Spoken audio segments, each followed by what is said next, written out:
Good afternoon, and thank you for joining us today. My name is Laura Andradas, Marketing Lead at Pryme Global, and together with Ask a Host, Product Manager at Pryme Global, we welcome you to the very first webinar of our new series called Keep Up with Pryme. The idea behind this is to walk you through any new application enhancements of both advanced projects and the Pryme apps, as well as have a deeper dive into specific functionality. So I'm very happy to have you attend today, and we have packed a lot of information in half an hour. So I'm not going to take too much time before I hand it over to Aske.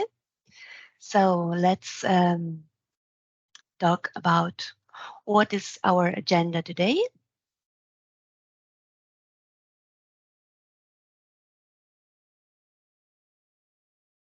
So we will let you know about the new features of both advanced projects and Pryme Fund Management and Pryme Time. And then we'll take a deeper dive. We'll take a deeper dive into subscription billing, and we'll leave some time for the Q&A in case you have any questions or suggestions. Feel free to use the specific section for this in the Teams application, or you can write it in the chat.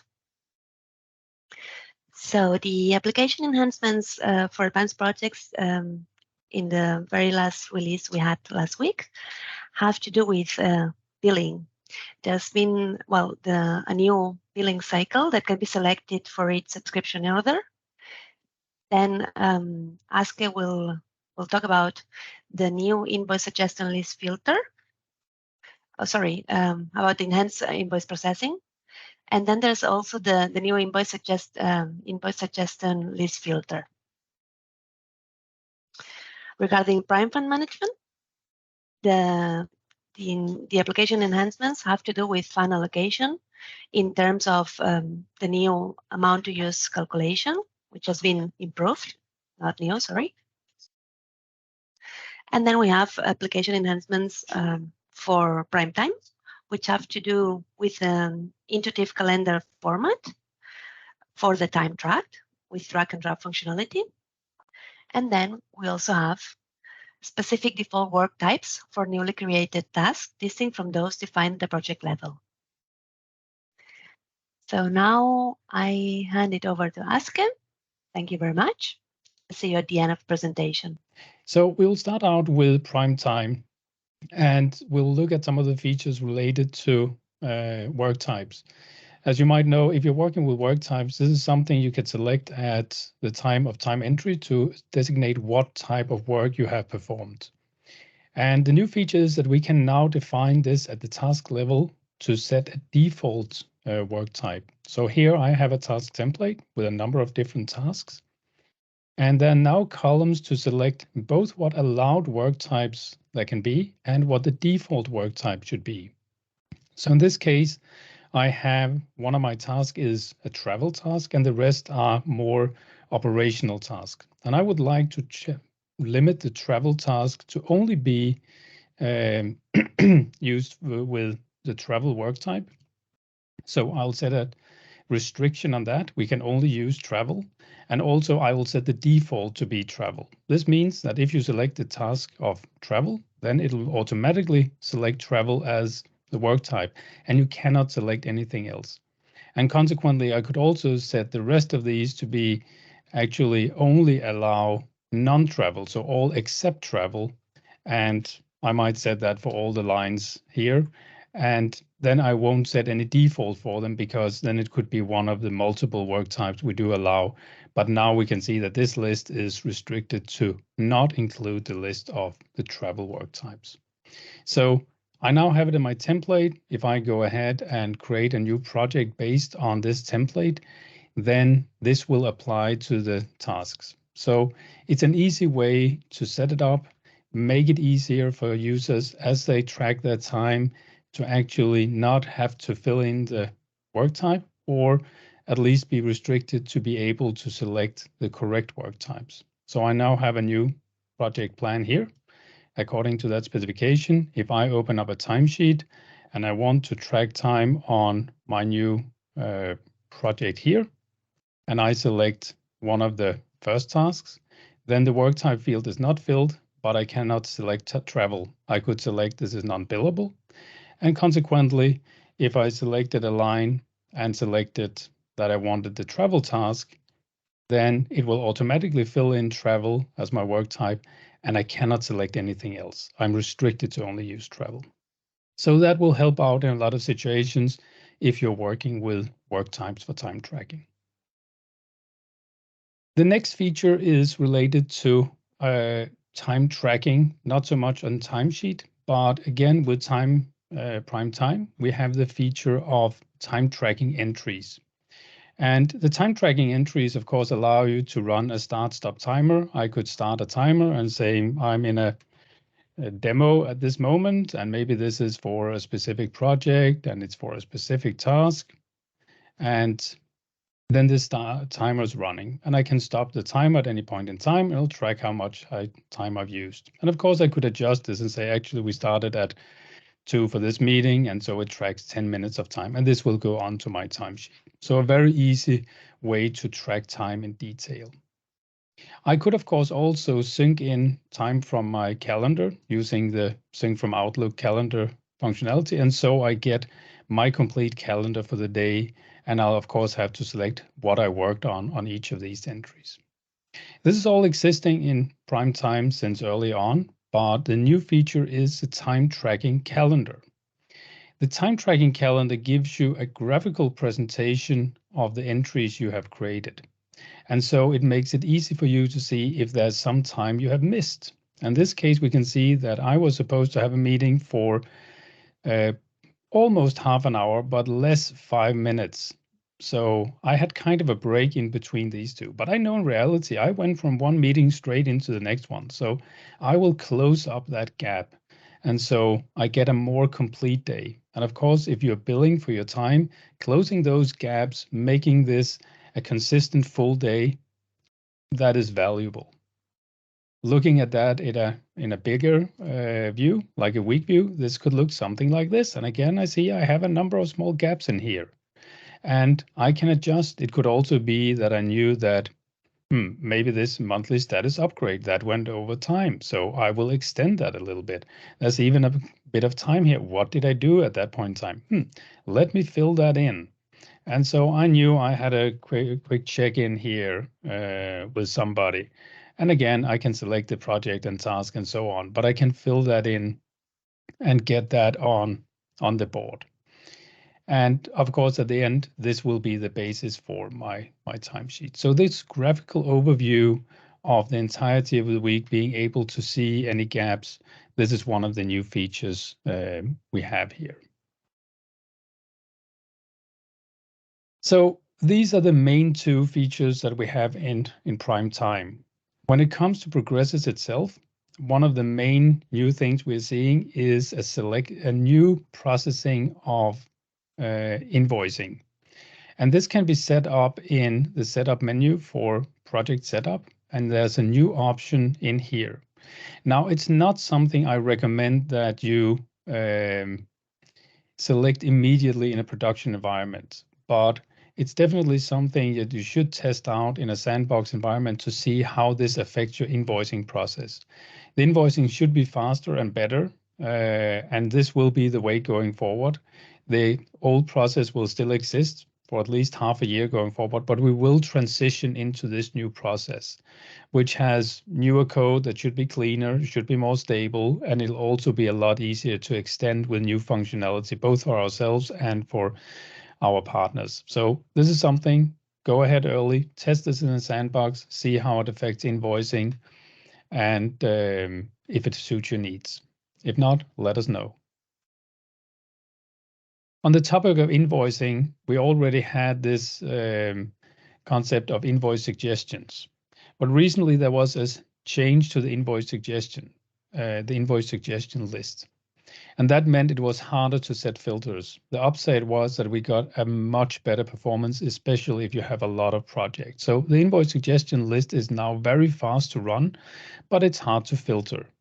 And so we added a new list, which is the invoice suggestion list filtered, which will only show you the projects where there's actually something to invoice currently. So that makes it a lot easier. But there's a bit of a performance hit to it compared to the other unfiltered one. These are the new features that I wanted to highlight. There are, of course, additional features, but these were the most important ones. And without that, I will switch gears a little bit and we will take in a deep dive into the area of subscription billing. It's an area where we made numerous improvements over the last couple of releases, but it's not something we've talked too much about. So I'll take the opportunity here to actually show you a bit of what we can do with subscription billing. So we have the concept of a subscription order. And a subscription order is something that has to do with recurring billing. And I'll set up a new subscription order. I'll set it up for a customer. In this case, we can put on an order date. We can also put on a start date, and that is the date when we will start the subscription. And let us start this at the 1st of November. We can set an end date, but hopefully there will be no end to our subscription, so I will not set an end date in this case. We can put on a reference if the customer here has a PO number or some other reference they want to see on our invoices for this. We can then select a project and a task for this to be put onto. And in this case, I will put it onto our conference room project we have in here. And I'll select a task from it. And I happen to have a ongoing cleaning task. So this project is about setting up a conference room, but now we're offering additional cleaning services. And so that will be a monthly maintenance fee that the customer will pay. So this is a task I'll select. We can also select an order type, and this is something you can define freely. If you have different types of subscriptions, you want to be able to find them easily. I'll say this is a maintenance order.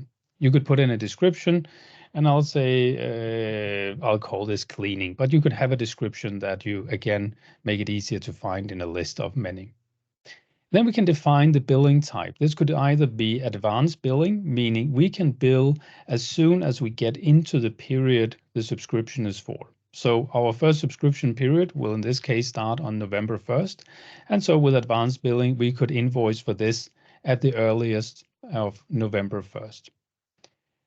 With arrears billing, we could invoice in arrears naturally. And that means we can invoice at the earliest on the last day of a period. So there are these two different options.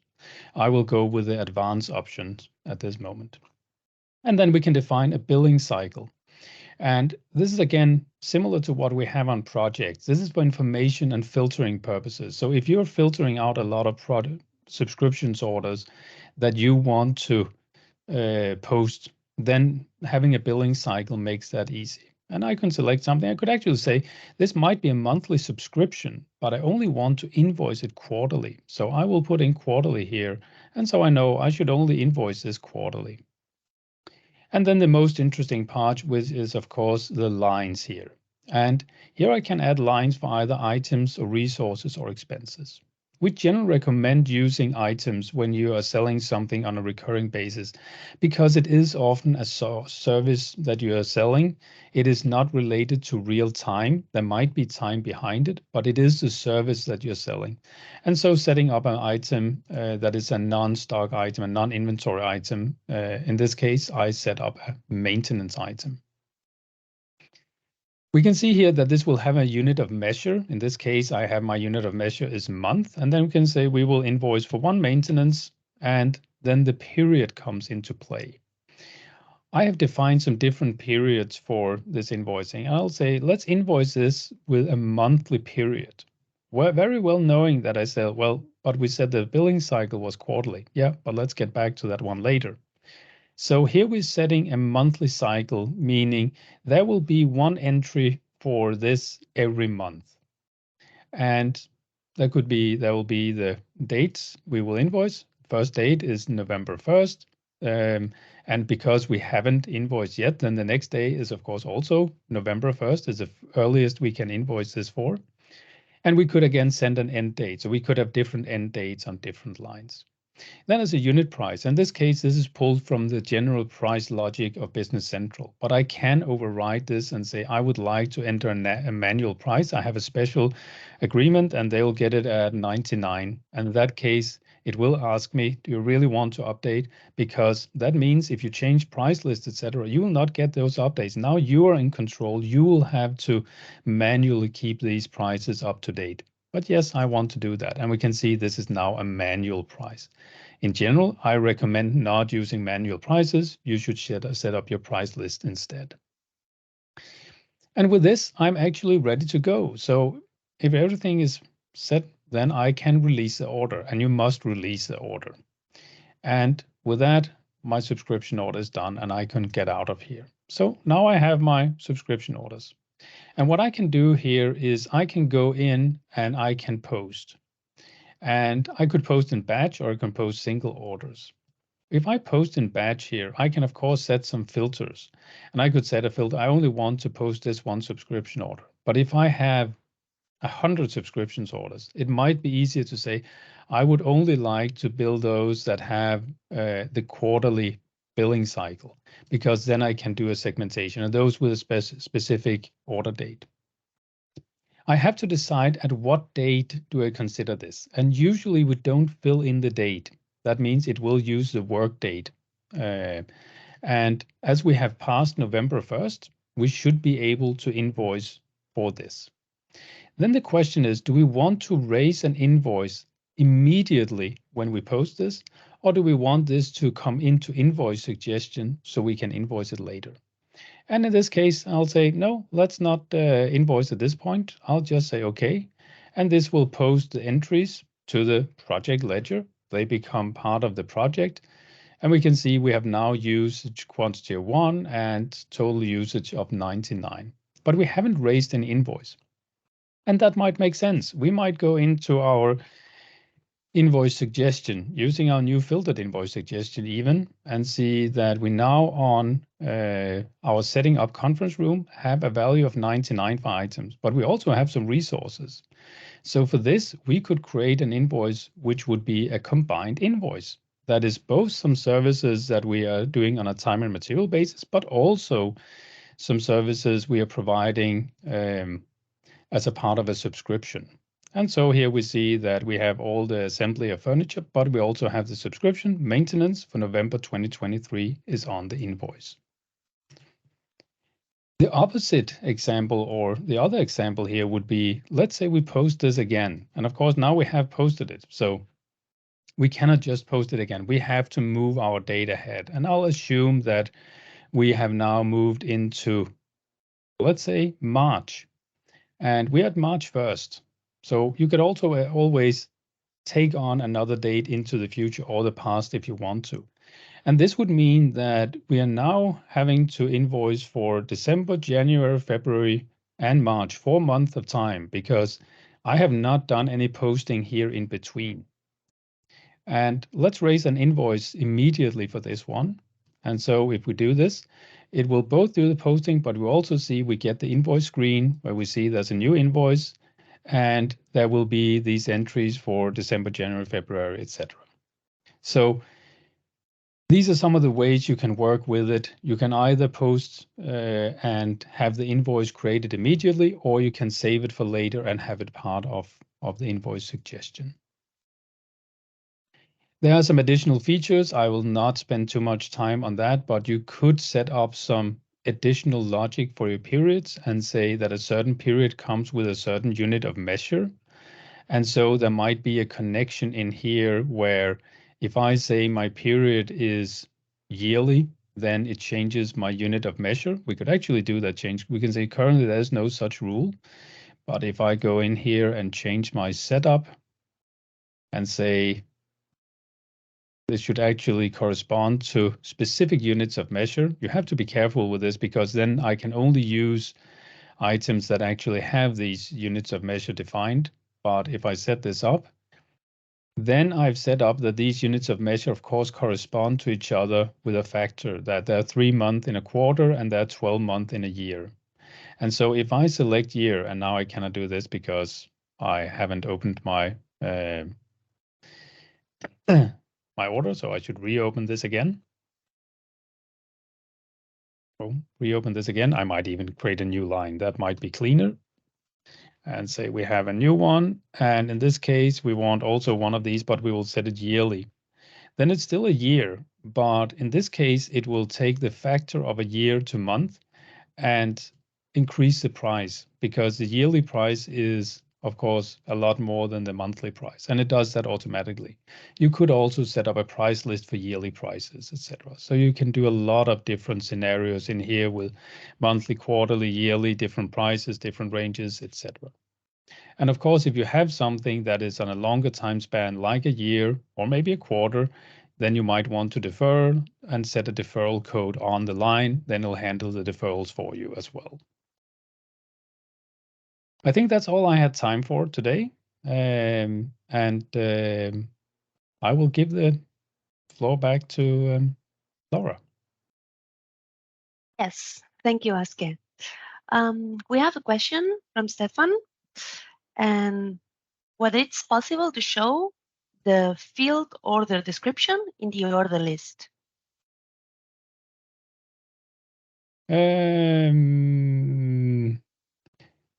Currently not. It's actually not put out here, but with BC23, you can of course add any fields from the table to any list. So we haven't added it as something you could just personalize in. There are a few fields here, but I don't think, no, we haven't added anything extra. You would need to go to customize in the profile, and then you would be able to add that field in.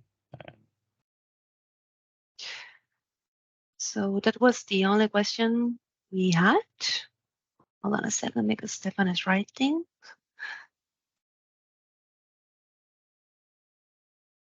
Yeah. The question was solved. Good. Then, does anyone else have further questions? Otherwise, you can always reach out. And for the next time we see each other, which will be in more or less 1 month after the next release, which will take place in mid-December, if there's any area, any specific area where you would like us to take the deep dive into, please let us know it. And yeah, thank you very much for joining us, and have a great afternoon. Goodbye.